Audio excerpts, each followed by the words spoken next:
Hello दोस्तों, मैं अक्षय कुमार मौर्य। आप सभी का स्वागत है आपके अपने YouTube चैनल अभी एजुकेशन पॉइंट पे। दोस्तों, आज की हमारी टॉपिक है पोएट्री के सेकेंड चैप्टर का फायर एंड आइस का। ठीक है दोस्तों, अभी हमारा पहला चैप्टर कवर हुआ था डस्ट ऑफ स्नो, जिसके पोएट थे रॉबर्ट फ्रॉस्ट, और ये हमारा सेकेंड चैप्टर है फायर एंड आइस। ठीक है दोस्तों, इसके भी पोएट हैं रॉबर्ट फ्रॉस्ट।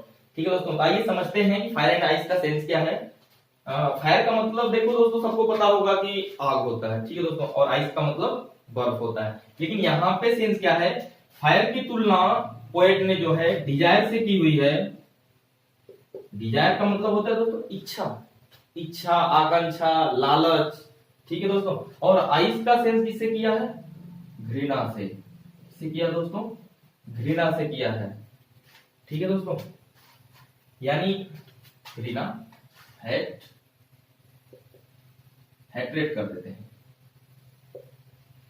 ठीक है दोस्तों, यानी पोएट ने हमें बताया है कि दुनिया जो है फायर से भी बर्बाद हो सकती है और आइस से भी बर्बाद हो सकती है। यानी आग से और बर्फ से, दोनों से जो है दुनिया बर्बाद हो सकती है।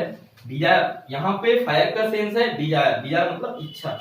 क्या होता है, इच्छा, लालच, आकांक्षा। ठीक है दोस्तों, यदि ये अगर दुनिया में मानवों के अंदर, इंसानों के अंदर रहा, यानी इच्छा और घृणा अगर मानवों के अंदर रहा, तो वो क्या होगा, दुनिया एक दिन बर्बाद हो जाएगी। यानी लोग आपस में ही बातचीत नहीं कर पाएंगे, यानी एक दूसरे के दुश्मन बन जाएंगे। ठीक है दोस्तों, तो पोएट का मानना है कि दुनिया फायर से भी बर्बाद हो सकती है और आइस से भी बर्बाद हो सकती है। ठीक है दोस्तों, तो आइए अब हम समझते हैं स्टंजा के माध्यम से कि उस स्टंजा में क्या बताया गया है। ठीक है दोस्तों, आइए वीडियो स्टार्ट करते हैं।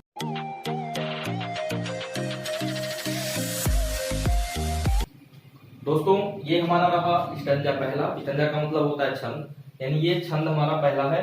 ये भी पोएम हमारा जो है फायर एंड आइस दो छंदों में विभाजित है, यानी ये दो स्टंजा में जो है हमारी पोएम यह समाप्त होगी। तो आइए हम पहले स्टंजा को समझते हैं कि इसकी अर्थ क्या है, यानी इसका मतलब क्या है, इस स्टंजा में क्या बताया गया है। ठीक है दोस्तों, तो सम पढ़ते हैं। Some say the world will end in fire, some say in ice. सम का मतलब दोस्तों होता है कुछ, कुछ या थोड़ा। से मतलब कहना, से का मतलब होता है कहना। द वर्ल्ड, वर्ल्ड का मतलब दोस्तों क्या होता है, दुनिया होता है, संसार। क्या होता है, दुनिया या संसार। विल, विल का सेंस क्या होगा, दाबीगे, यानी होगी।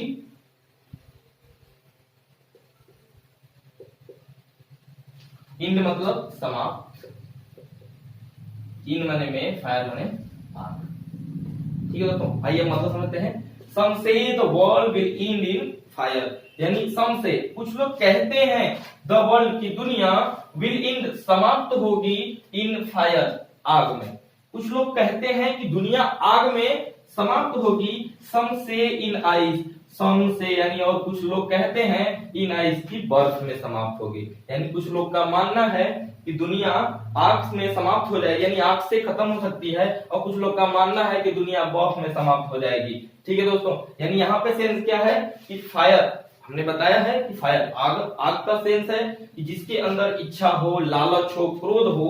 तो क्या है कि अगर मनुष्यों के अंदर ये इच्छाएं रहती हैं, यानी लालच, क्रोध और आकांक्षा रहता है, इच्छा रहता है, तो क्या है, दुनिया बर्बाद हो सकती है। और कुछ लोग का मानना है कि सम से इन आइस, कुछ लोग कहते हैं कि दुनिया बर्फ से बर्बाद होगी, यानी समाप्त हो जाएगी। फ्रॉम व्हाट, फ्रॉम का मतलब होता है दोस्तों से, व्हाट का सेंस यहाँ पे जो। ठीक है दोस्तों, यानी from what I have tested of desire. Tested का मतलब दोस्तों, टेस्टेड का सेंस यहाँ पे है अनुभव। हालांकि ऐसे होता है, टेस्ट का मतलब चखना, स्वाद लेना, स्वाद लेना यानी अनुभव करना। ऑफ डिजायर, डिजायर का मतलब होता है इच्छा। यानी some say the world will end in fire, some say in ice, from what I have tasted of desire, यानी मैंने जो चखा है, यानी मेरा जो अनुभव है ऑफ डिजायर, इच्छाओं का, यानी मेरा जो इच्छा के प्रति अनुभव है। आई होल्ड, होल्ड का मतलब होता है पक्ष लेना, पक्ष लेना। ठीक है दोस्तों, यानी आई होल्ड, मैं पक्ष लेता हूं, विद दोज, उनकी, यानी मैं उनके साथ हूं। ठीक है दोस्तों, विद का मतलब साथ होता है, यानी आई होल्ड, मैं उनका पक्ष लेता हूं, यानी मैं उनके साथ हूं। हु का सेंस यहाँ पे क्या है, जो।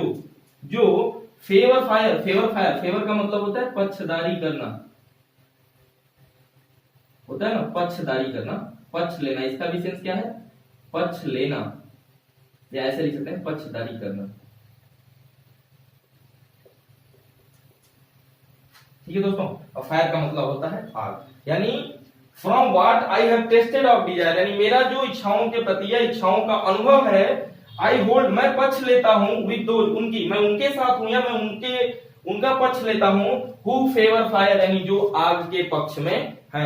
यानी कवि का भी मानना है कि दुनिया आग से समाप्त हो सकती है। एक बार फिर से इसका मतलब समझ लेते हैं, some say the world will end in fire, some say in ice, यानी कुछ लोग कहते हैं कि दुनिया आग से बर्बाद होगी और कुछ लोग का मानना है कि दुनिया बर्फ से खत्म हो जाएगी।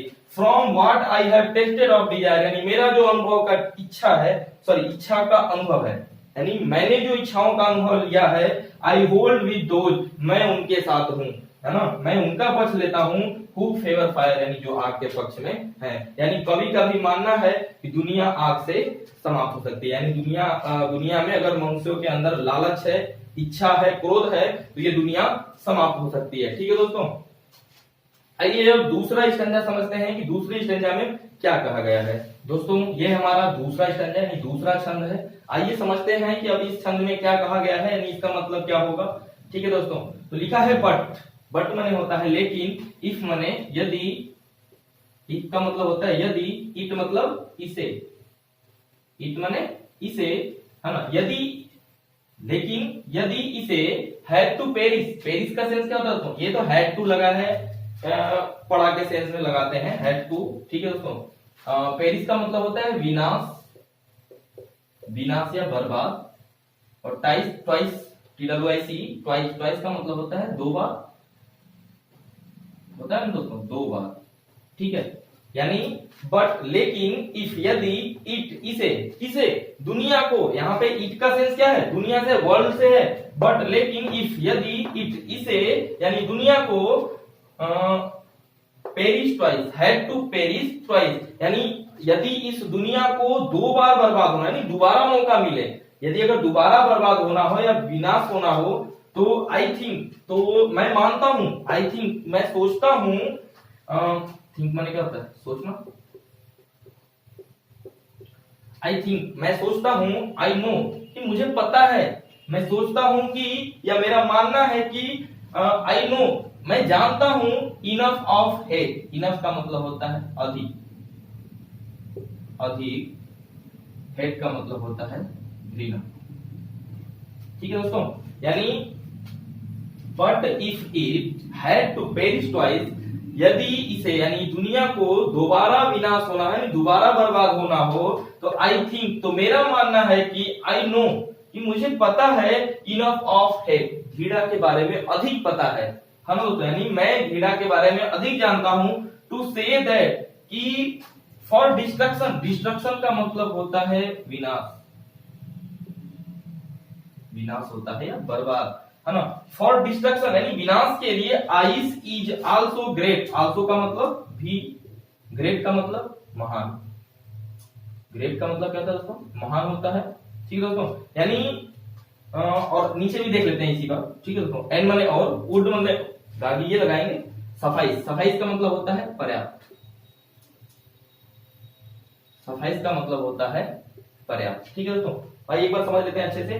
बट लेकिन, इफ यदि, इट इसे, यानी दुनिया को, हैड टू पेरिश ट्वाइस, यदि दोबारा विनाश होना हो, यानी इस दुनिया का दोबारा अंत हो रहा हो, तो आई थिंक, तो मेरा मानना है कि, I know enough of hate, कि मुझे नफरत के बारे में, यानी घृणा के बारे में अधिक पता है ना, to say that for destruction, की विनाश के लिए, है ना, आइस, आइस माने बर्फ, कि विनाश के लिए बर्फ, इज आल्सो ग्रेट, बर्फ भी महान है, एंड वुड सफाइस, और पर्याप्त होगी, ये क्या होगी, है ना, यानी कवि का भी मानना है कि यदि अगर दुनिया को दोबारा बर्बाद होना हो, तो आइस भी कम नहीं है, यानी घृणा भी अगर मनुष्य के अंदर रहता है, ठीक है दोस्तों, तो वो भी कम नहीं है दुनिया को बर्बाद होने के लिए। ठीक है दोस्तों, वही कहा गया है कि यदि दुनिया को दोबारा बर्बाद होना हो तो मेरा मानना है कि I know enough of it, कि मैं घृणा के बारे में अधिक जानता हूं, to say that for destruction, कि विनाश के लिए बर्फ भी महान और पर्याप्त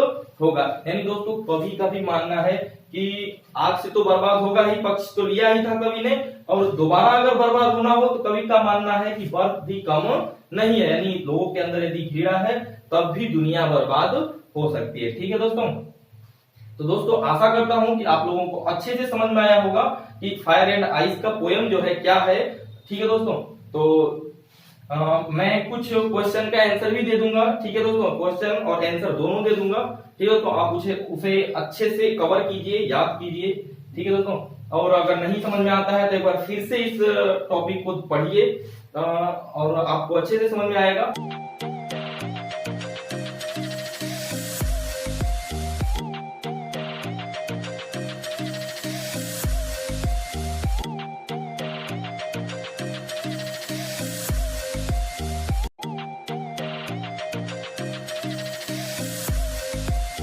ठीक है दोस्तों, तो चलिए दोस्तों अब मिलेंगे आप सबसे अगली वीडियो में अगली टॉपिक के साथ। तब तक के लिए दोस्तों धन्यवाद। जय हिंद, जय भारत।